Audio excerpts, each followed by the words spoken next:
అది వాస్తవం అంటారా? జగన్మోహన్ అక్రమ సంబంధాలు ఉన్నాయి, నాకు సంబంధం లేదండి, నేను అదే చెప్పింది. ప్రశ్నించమని చెప్పి అన్నారు. వాళ్ళు అసెంబ్లీలో ఏం మాట్లాడారు? పవన్ కళ్యాణ్ గారి భార్యల గురించి, లోకేష్ గారి పుట్టుకల గురించి, కారులు మార్చినట్లుగా మారుస్తారు, స్టెప్నీలు ఉన్నారు, ఆడపిల్లల జీవితాలు నాశనం చేస్తారు, ఇలాంటి సంభాషణలంతా వాళ్ళు అసెంబ్లీ వేదికగానే చేశారు. అది మేము మాట్లాడాం, వాళ్ళు మాట్లాడిన దాన్ని మేము మాట్లాడమన్నాం. జగన్మోహన్ రెడ్డి గారికి ఉందా లేదా మాకు సంబంధం లేదు, ఉన్నా లేకపోతే మేము మాట్లాడాం మహాప్రభు అసెంబ్లీకి రండి అన్నా నేను. దానికి వాళ్ళు గుమ్మడికాయల దొంగలు ఎవరంటే భుజాలు తడుకున్నట్లుగా విపరీతం. ఇంకో దారుణమైన విషయం ఏంటంటే అసలు పాపం నేను ఏ మాట అనుకున్నాను, భారతి రెడ్డి గారిని పాపం బ్లేమ్ చేశారండి. నాకు సంబంధం లేదు అసలు, భారతి రెడ్డి గారు నా మైండ్ లో లేదు ఆవిడ. నేను క్లియర్లీ నేను అనొకటే అన్నానండి, ఇదే చెప్తున్నాను ఓపెన్, ఇప్పుడు కూడా చెప్తున్నాను అదే.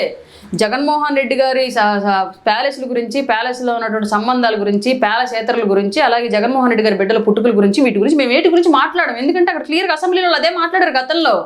అది మేము మాట్లాడము అన్నందుకే అంత బాధపడిపోతే నువ్వు మాట్లాడావు, మరి ఎదుటోళ్ళు ఎంత బాధపడి ఉంటారు 5 ఏళ్ల పాటు? అసెంబ్లీలో పుట్టుకల గురించి మాట్లాడారండి క్లియర్లీ.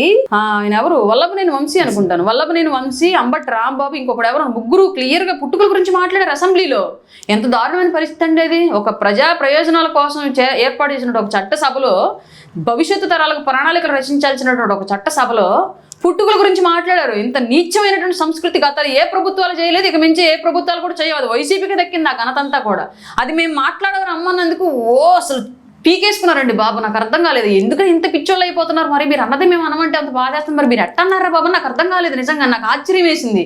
అంత పెద్ద మాట నేను అన్నానా?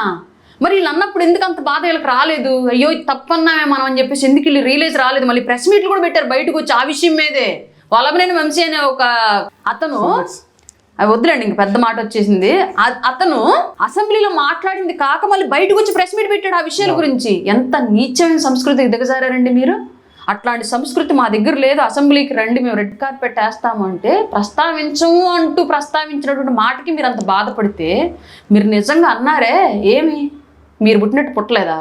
ఎన్డీఏ కూటమిల నాయకులు మీకు ఉన్నట్లు బాధలు వాళ్ళకు ఉండవా? ఆలోచనలు వాళ్ళకు ఉండవా? మీ దాకా వస్తే నొప్పి తెలిసిందా? అందుకే రాజకీయం ఎప్పుడు రాజకీయంగానే చేయండి, మీ ఇష్టరీతిగా చేయకండి ఎవరు కూడా.